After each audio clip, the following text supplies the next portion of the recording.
दोस्तों आपका आपके YouTube चैनल में बहुत बहुत स्वागत है। आज हम आपको बताएंगे जो एक बहुत महत्वपूर्ण एरर है जो CSP में आ रहा है, ट्रांजैक्शन डिक्लाइन।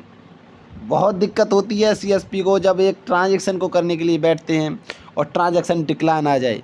तो इसका क्या रीज़न है, ये किस वजह से डिक्लाइन आता है।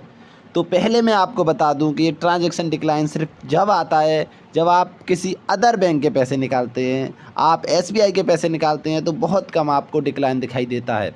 अगर देता भी है तो आप AEPS से ट्रांजैक्शन कर रहे होंगे, तब ही आपको ये ट्रांजैक्शन डिक्लाइन दिखाई देता है।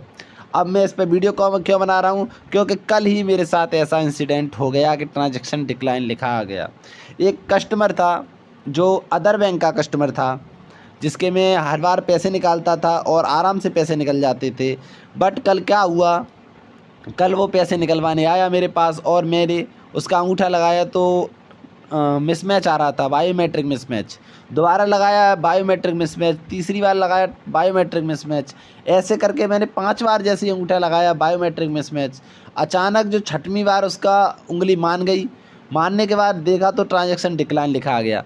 तो इसका मतलब ये है कि आप 5 बार से ज़्यादा अंगूठा लगाते हैं तो ट्रांजैक्शन डिक्लाइन आ जाता है। अब इसकी वजह क्या है, क्यों आता है? तो इसकी वजह ये है कि बैंक ये समझता है कि किसी ग्राहक के साथ आप फ्रॉड तो नहीं कर रहे, कहीं ऐसा तो नहीं कि आप उसका थंब लगाने की कोशिश कर रहे हैं और उसके बैंक खाते से पैसे निकालने की कोशिश कर रहे हैं। जिस प्रकार आपने देखा है कि आप कहीं पर भी पासवर्ड डालते हैं और 3 या 4 बार पासवर्ड डालने के बाद वो ब्लॉक हो जाता है और उसमें पासवर्ड डालने की जगह पे गिनती लिखी आ जाती है। और उसी प्रकार इसमें भी है। अगर इसमें आप लगातार 5-6 बार उंगली लगा देंगे तो वो आपका एक तरीके से खाते को ब्लॉक कर देगा। अब इसको दूर कैसे किया जा सकता है?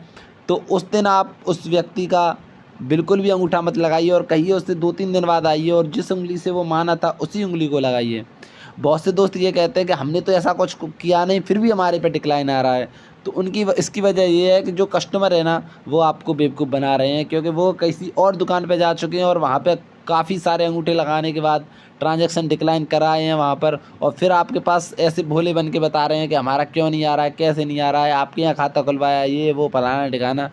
तो कहने का सीधा सीधा तात्पर्य ये है कि बैंक की नज़रों में उस दिन के लिए कोई फ्रॉड होने की संभावना है, इस वजह से आपका खाते में डिक्लाइन करके ब्लॉक लगा दिया गया है। वो 2-3 दिन में खुल जाएगा। जिस प्रकार नेट बैंकिंग में अगर आप 3 बार गलत पासवर्ड डाल देते हैं तो वो आपकी नेट बैंकिंग भी ब्लॉक हो जाती है, ये वही है। तो वीडियो अच्छी लगी हो तो शेयर करें अपने CSP भाइयों के साथ, और वह इस एरर से परेशान ना होंगे। धन्यवाद वीडियो देखने के लिए, ऐसे ही बने रहिए हमारे चैनल के साथ।